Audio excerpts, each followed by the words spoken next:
마태복음 28장 20절에 볼지어다 내가 세상 끝날까지 항상 너희와 함께 있으리라고 말씀하셨습니다. 오늘 본문 19절에도 보면 보라 내가 새 일을 행하리라 하는 말씀이 나옵니다. 볼지어다 보라 하는 것은 특별히 주님께서 관심을 가지고 특별히 주님께서 강조하시기 위해서 쓰시는 말씀입니다. 세상 끝날까지 내가 너희와 함께 있을 것이니 너희는 볼지어다. 볼지어다라는 말이 무슨 뜻일까요? 주님이 계신다는 걸 인정하라는 것이고 내가 너희와 함께하니 너희는 나를 온전히 따라야 된다는 것을 알고 따르라는 뜻이고 그리고 내가 너와 함께하니 무슨 일이든지 어떤 일이든지 이 일상의 삶 속에서 네 생각대로 네 마음대로 하지 말고 오직 나와 동행하고 나와 함께 동거하자는 뜻으로 말씀을 하신 것입니다. 그 주님은 히브리서 13장 8절에 보면은 예수 그리스도를 어제나 오늘이나 영원토록 동일하시니라고 말씀하셨습니다. 전혀 변함이 없으신 분입니다. 그렇게 변함이 없으신 그 주님께서는 변함없이 2023년이라는 새해를 저희들에게 열어주셨습니다. 활짝 열어주셨습니다. 그리고 말씀을 하십니다. 뭐라고 말씀하십니까? 너희는 이전 일을 기억하지 말고 옛적 일을 옛날 일을 생각하지 말라. 보라 내가 새 일을 행하리니 내가 광야의 길을 낼 것이고 사막의 강을 낼 것이라. 짐승들 성냥이와 타조 이 들짐승들도 나를 경배하게 될 것이다. 하나님이 이렇게 말씀하십니다. 이 말씀은 우리는 오늘 특별한 말씀으로 받아야 됩니다. 우리는 사람들 앞에서 자기의 그 진심을 말할 때 결단코 내가 말하는데 하는 그런 그 강조하는 뜻을 사용할 때가 있습니다. 오늘 본문의 말씀은 우리가 그렇게 들어야 됩니다. 결단코 내가 너희에게 말하는데 보라 내가 새 일을 행하리라. 이렇게 하나님 말씀하신 그 음성을 우리가 들어야 됩니다. 하나님은 이 세상을 창조하시기도 하셨지만 세상 만물을 친히 주관하시는 주권자이십니다. 그리고 예레미야 33장 2절에 보면은 이 세상에 일어나는 모든 역사를 이야기합니다. 모든 일을 다 행하시는 분이 여호와시고 그 모든 일을 다 만드시고 계획하시는 분이 여호와시고 그 모든 일이 다 되도록 성취하시고 이끌어가시는 분이 여호와시다. 그러니 너희는 내게 부르짖으라 이런 말씀을 하고 계십니다. 그 하나님 바로 그 하나님께서 우리에게 2023년이라는 새해를 주셨습니다. 그리고 분명히 이 한 해 동안에 내가 새 일을 행하리니 너희는 보라 하는 것입니다. 이 보라 하는 뜻이 무슨 뜻일까요? 반드시 내가 새 일을 행하리라 하나님이 이렇게 말씀하고 계십니다. 왜 이렇게 하나님이 강조하실까요? 왜 이렇게 안타까운 마음을 우리에게 드러내시고 말씀하실까요? 내가 새 일을 행하리니 너희는 정신 차리고 볼지어다 라고 한 말씀 하시면 끝날 텐데 왜 이렇게 반드시 한다 보라 이렇게 강조하면서 안타까운 마음을 표시하는 이유가 있습니다. 지금 이 시간에도 우리에게 새해를 주신 그 하나님 새로운 은혜로 역사하시는 그 주님은 우리 가운데 좌정에 계십니다. 보라 해도 그것이 귀에 들리지 않습니다. 반드시 하겠다 해도 들리지 않습니다. 생각은 딴 데가 있습니다. 마음은 딴 데가 있습니다. 눈은 딴 데가 있습니다. 그러니 하나님이 안타깝지 않을 수가 없습니다. 내가 너를 위해서 반드시 새 일을 행하리라. 그 새 일이라는 건 여러분 뭘 이야기하는 겁니까? 성경에서 새 것이라는 것은 구원과 직결되는 말씀입니다. 새로운 피조물이 되었다는 것, 새로운 사람이 되었다는 것, 새로운 심령을 가지라는 것, 이 모든 것들이 구원과 직결되는 말씀입니다. 사람들은 이 땅에 사는 동안에 돈을 많이 벌거나 지위가 높아지거나 어떤 일을 잘 되고 그렇게 하면 그걸 복을 받았다 성공했다라고 생각하지만 우리가 하나님 앞에서 인생의 성공은 돈을 많이 벌거나 일이 잘 되는 것이 인생의 성공이 아닙니다. 사람하고 짐승하고 다른 것이 뭡니까? 짐승에게는 구원이 없습니다. 구원이 없이 살다가 그냥 한평생 살다가 그냥 끝나서 가버린다면 우리가 짐승하고 다를 바가 뭐가 있어요? 아무것도 다를 바가 없어요. 오히려 짐승만도 못하겠지요. 왜? 그들은 평생 자기 하고 싶은 대로 하고 자유롭게 자기 먹고 싶은 대로 먹고 놀고 싶은 대로 놀고 자유롭게 살다가 한평생 끝내지만, 사람은 이렇게 하면 안 된다, 저렇게 하면 안 된다, 잘못하면 벌금도 내고 붙잡혀 가기도 하고 혼나기도 하고 이렇게 제약을 받아가면서 살다가 구원 없이 그렇게 끝난다면 인생이 불쌍하지 않겠습니까? 너무 불쌍하게 되는 거지. 그래서 하나님이 보라고 하시는 말씀, 반드시라고 강조하시는 말씀, 무엇 때문에 그 말씀을 하실까요? 구원이 없는 곳에 구원을 베풀겠다는 겁니다. 사막의 강이 어디 있습니까? 광야의 길이 어디 있습니까? 광야의 길을 내겠다고, 사막의 강을 흐르게 하겠다고, 구원이 없는 곳에 구원을 베풀겠다는 겁니다. 우리 스스로는 한 사람도 자신을 구원할 수 있는 사람이 없습니다. 이 세상에는 아무리 공부를 많이 하고 아무리 많은 재산을 가지고 아무리 큰 권력을 누린다 할지라도 한 사람도 자기 스스로를, 자신을 구원할 수 있는 사람은 없습니다. 구원이 없는 이 세상에 구원의 길을 내시겠다는 겁니다. 영원한 생명이 없는 이 세상에 영원한 생명이 넘치는 생수의 강을 흐르게 하시겠다는 겁니다. 불타는 심령에 호시아 13장 8절에 보면 하나님이 그런 말씀하십니다. 너희를 향한 내 마음이, 나의 긍휼이 내 속에서 불일 듯이 일어난다라고 말씀하고 계십니다. 그 불타는 마음으로 하나님의 원체이시고 독생자이신 예수 그리스도를 사람의 몸을 입혀가지고 이 땅까지 보내신 분입니다. 왜 그렇게 하셨을까요? 하나님이 필요해서요? 하나님이 뭐가 필요합니까? 하나님은 창조주고 절대주권자고 하나님은 지극히 높으신 그분이 하나님이신데 아무도 그와 대적할 수 없는, 아무도 비교할 수 없는 분이신데 뭐가 부족합니까? 그러면 왜 사람의 몸을 입혀가지고 이 땅까지 예수 그리스도를 보내셔야 되는 그것이 무엇 때문입니까? 우리가 불쌍해서 구원해야 되기 때문에, 그렇게 할 수밖에 없기 때문에, 다른 길이 없습니다. 여러분, 성경을 보신 분들, 교회 다니신 분들은 다 잘 아실 거예요. 하나님이 태초부터 우리에게 행하신 게 뭡니까? 하나님이 다 만드셨습니다. 세상 만물 모든 것 다 하나님이 지으셨습니다. 그러고 나서 모든 것을 사람에게 다 주셨습니다. 다 주시고 거기다가 뭐하고 간절하게 축복까지 하셨습니다. 생육하고 번성하고 땅에 충만하라, 땅을 정복하라, 땅을 다스리라, 이 모든 걸 너희의 식물로 주노라, 이렇게 말씀하시고, 이제 그렇게 하신, 축복하신 하나님이 나중에는 뭐라고 하십니까? 로마서에 와서는 우리에게 말씀하시기를 나를 아버지라고 부를 수 있도록 내가 너에게 양자의 영을, 자녀가 될 수 있는 영을 우리에게 주셨다는 겁니다. 그렇게 해서 성령이 정언하게 하시고 예수 그리스도와 함께 독생하신 우리 주님과 더불어 함께 하나님의 상속자가 되게 후사로 삼아 주셨다고 말씀하신 것입니다. 그랬으면 하나님이 하실 일은 다 하셨습니다. 2022년도 1월 1일부터 12월 31일까지 주님이 우리를 붙드시고 함께 해주셨으면 주님이 하실 일을 다 하셨습니다. 근데 우리는 어떻습니까? 새해를 맞이하면서도 해결 못할 일들도 많이 있습니다.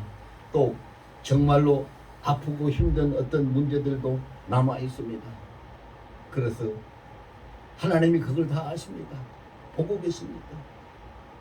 여러분, 자기 자녀들이 그렇게 힘들어하고 아파하고 그렇게 고통스러워하는 것을 보는 아버지의 마음이 어떻겠습니까? 뭘로 표현할 수 있겠습니까? 그래서 말씀하시는 겁니다. 이제는 너희는 옛날 일을 기억하지도 말고 생각하지도 말라. 내가 그렇게 두지 않겠다. 보라, 내가 새 일을 행한다. 반드시 행한다. 너희 사막 같은 인생길에 샘을 낼 것이고 강이 그렇게 할 것이고 광야 같은 너희 가는 길에 내가 새로운 길을, 고속도로 같은 길을 내어서 너희를 편안하게 가게 하리니 보라, 보고 따르라고 말씀을 하시는 겁니다. 이렇게 안타깝게 이렇게 강조하면서 말씀하시고 우리에게 가운데 와서 함께 해 주시는 하나님 앞에 당신은 그러시오. 이렇게 우리가 아무 반응도 없이 앉아있다. 그 하나님을 생각하지도 못한다면, 그 음성이 들리지도 않는다면, 내 손을 잡으려고 네 손을 내밀어라 내가 너를 잡고 이 해를 가야 되지 않겠느냐고 말씀하시는 그 하나님 앞에 손도 내밀지도 않고 아무것도 보이지 않고 들리지 않고 가만히 앉아있다면, 여러분 우리가 만약 우리 자녀들이 그렇다면 얼마나 속이 터질까요? 가슴이 아플까요? 뭘로 표현할 수 있을까요? 아무것도 얘기할 수가 없겠지. 근데 하나님이 반드시 새 일을 행하리라고 하시는 말씀 속에 우리에게 믿게 해 주시는 것이 있지요. 여러분, 밤이 깊어지면 반드시 아침은 옵니다. 겨울이 춥고 힘들지만 겨울이 지나면 반드시 봄은 옵니다. 겨울에 벌거벗고 다 죽은 나무같이 그렇게 서 있는, 죽은 것 같이 서 있는 그런 나무들도 봄이 되면은 새순이 돋고 새잎이 나고 나무에 물이 오르고 꽃도 피우고 열매도 맺히고 살아납니다. 반드시 내가 너희에게 내 앞에 새 일을 행하려는 하나님의 말씀이 믿어지지 않는다면 예수님이 말씀하신 것처럼 내가 한 일을 보고 되어지는 일을 보고 나를 믿을지어다라고 하신 주님의 말씀을 우리가 기억하고 세상 역사와 자연의 증거들을 보면서 우리는 하나님을 믿고 새로운 해를 승리할 수 있기를 예수 이름으로 축원합니다. 예수 이름으로 축복합니다. 얼마나 간절하셨으면 보라고 외치셨을까요? 얼마나 간절하셨으면 반드시 내가 하리라고 말씀하셨을까요? 얼마나 안타까웠으면 이제는 옛날을 잃어버리라고, 이전 것은 기억하지 말라고 말씀하셨을까요? 우리는 그 주님을 만날 수 있어야 됩니다. 그런데 그렇게 하지 못하는 것이 있지요. 그렇게 하지 못하는 것이 무엇 때문에 그렇게 못합니까? 덫에 치여서 있습니다. 사람들이 산짐승을 하는 토끼나 뭐 이런 산짐승을 잡기 위해서 덫을 놓죠. 토끼가 다니는 길에, 토끼는 항상 지가 다니던 길로만 다니잖아요. 토끼가 그래서 산토끼 잡기가 쉬운 거예요. 토끼가 다니는 길에다가 딱 길을 찾아가지고 거기다가 덫을 놓으면 100% 걸려요. 왜? 항상 다니던 길로 다니니까. 사람이 토끼처럼 항상 자기가 살아오던 대로 살아오고 다니던 길로 다니고 그렇게 하는 그 구습, 옛날 습관이라는 구습이 자기 자신을 치게 하는 덫이 되어버려요. 근데 그 구습을 못 버려. 옛날 일을 생각하지 말고 이전 것을 기억하지 말라고 하나님은 안타까워서 말씀하시는데 그걸 버리지 못하고 작년에 했던 대로 원래도 그렇게 어제 했던 대로 오늘도 그렇게 전에 했던 대로 지금도 그렇게 구습이라는 덫에 치여서 꼼짝 못하고 아무것도 하지 못하는 그런 인생들이 얼마나 많습니까? 참 하나님이 얼마나 안타까우시면 그렇게 말씀하셨을까요? 여러분, 성경에 기록된 이 말씀 3170석절은요 하나님이 말씀하시고 우리에게 일러주시는 것에 그 비유하면은요 억만분의 1도 안 됩니다.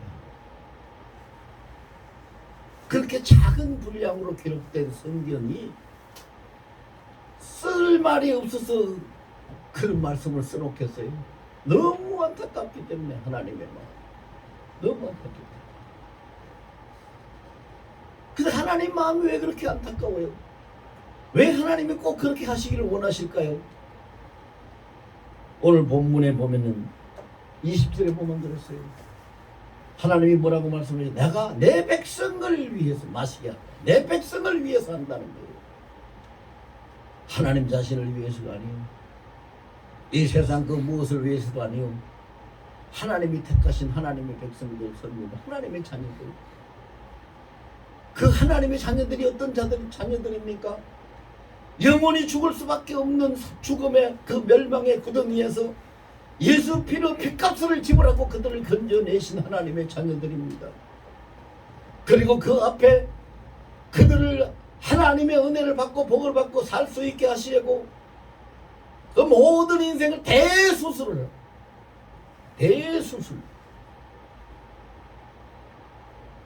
저도 옛날에 을지병원에서 제 후배가 되는 그 잘 아는 사람 하나가 갑자기 쓰러져서 수술을 받는데 뭐 5시간인가 6시간인가 하여튼 대수술을 이 몸을 절반을 다 이렇게 쪼개가지고 그 속에 수술을 하는 그 엄청난 일. 아마 한 6, 7시간 된 것 같아요. 정확하게 제가 모르겠는데 그 대수술. 하나님이 우리에게 대수술을 어떻게 하셨습니까? 이사야 53장 5절과 6절에 보면 하나님이 대수술하십니다. 우리의 허물도 우리의 죄도 우리의 얽매임도 우리의 질병도 전부 다 수술하시고 우리의 짐을 다 맡아주셔서 그래서 새롭게 우리가 그 대수술 받고 완치된 자로 살게 하시려고 새로운 생명력을 불어넣으셨는데 그것이 바로 성령을 우리에게 주셨죠.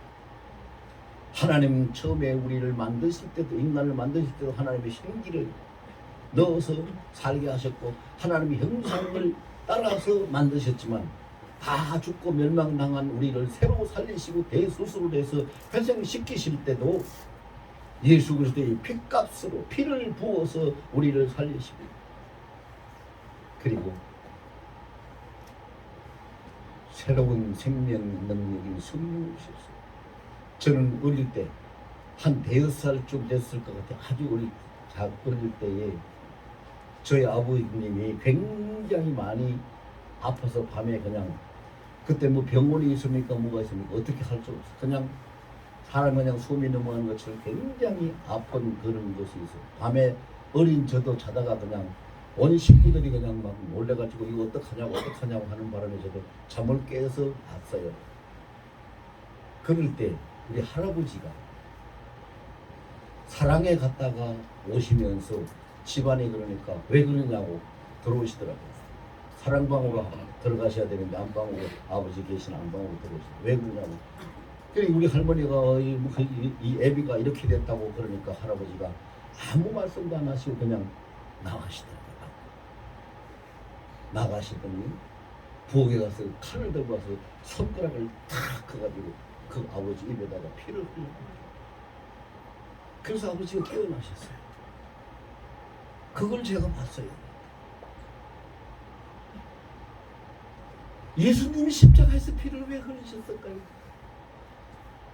다 죽을 수밖에 없는 우리를 살리시려고 피를 흘리신 손가락 하나 잘라서 피를 흘리신 것이 아니라 온 몸을 손발에 못 박히고 등이 다 살점이 떨어지도록 해서 채찍에 맞고 머리에는 가시로 찔러서 피가 얼굴부터 흘러내리고 그 피를 다 쏟으셔서 우리를 살리셨잖아요.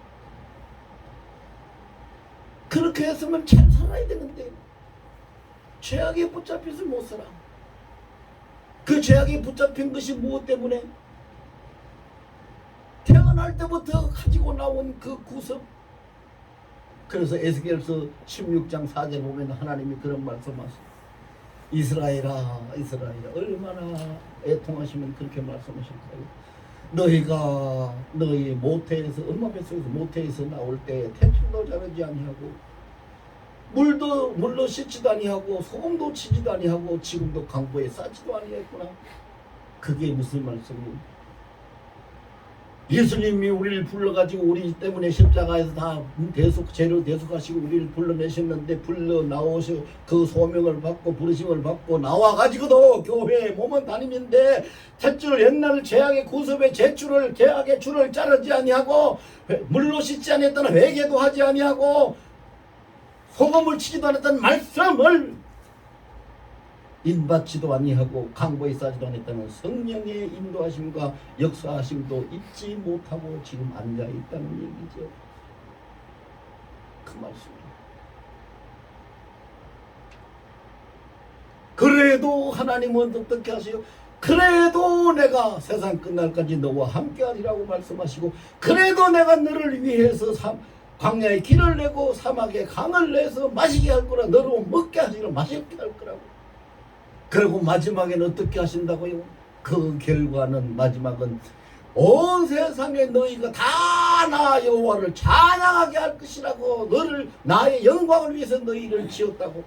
여러분 하나님은 하나님의 영광을 위해서 우리를 지었다고 우리를 찬양하게 할 것이라고 그렇게 말씀하시는데 우리는 하나님 앞에 영광거리로 살아왔습니까? 지금 그렇게 살고 있습니까? 찬양하면서 살고 있습니까? 하나님 마음을 기쁘시게 하고 살아갑니까? 어떻습니까? 이제 오늘 새해를 주신 하나님 앞에 우리가 다짐하면서 성찬식을 할 건데요. 예배 중에 성찬식을 조금 있으면 합니다. 성찬식을 할 건데 우리 자신을 철저하게 돌아봐야 돼요. 정말로 하나님 아버지의 마음을 내가 지금도 아프게 하고 있지 않는가. 이 성찬식을 합당하게 참여하지 못하면은 죄를 먹고 마시는 그런 것이 돼요. 오히려 은혜가 아니라 화가 된다 이 말입니다. 그래서 성찬식을 할 때는 지난주에 제가 광고를 했잖아요. 성찬식을 할 때는 자신을 돌아보고 철저히 회개하고 씻고 그리고 마음의 준비를 단단히 해서 정말로 주님 피를 마시고 살을 먹는 그 놀랍고 무엇으로 형용할 수 없는 그 은혜 그 축복이 내게 임하니 내가 어떻게 이것을 감당하리까 하고 엎드려서 몸이 엎드리는 것이 아니라 마음으로 무릎을 꿇고 마음으로 엎드려서 중심으로 엎드려서 받을 수 있는 그런 성찬이 되어야 하나님 앞에도 영광이 되고 그렇게 성찬을 받는 자가 다 주의 복이 넘치게 됩니다. 여러분 한 분도 빠짐없이 2023년에는 예수님 다 만나시기를 예수 이름으로 축복합니다. 한 분도 빠짐없이 2023년에는 항상 우리 주님과 동행하시는 삶이 되기를 예수 이름으로 축원합니다. 한 분도 빠짐없이 다 2023년에는 다 복을 받고 아픈데도 다 낫고 문제도 해결되고 모든 일이 형통할 수 있는 하나님의 기쁨조가 하나님의 영광거리가 되시기를 예수 이름으로 축원합니다. 우리가 다 같이 아멘 했으니까 이제 내가 하나님 앞에 나의 주인으로 세상 끝날까지 내가 우리 주님을 모시고 살아가겠습니다. 반드시 행하신다고 하는 주님의 말씀을 잊지 않겠습니다. 보라고 하셨으니 내가 정신 차리고 하나님의 손길을 잘 보고 따라갈 것입니다. 그리고 이제 하나님을 찬양하고 하나님을 기쁘시게 하는 삶을 살 것입니다. 이렇게 우리가 다짐하면서 결단하는 기도를 우리 한 2, 3분 통성으로 다 같이 기도하겠습니다.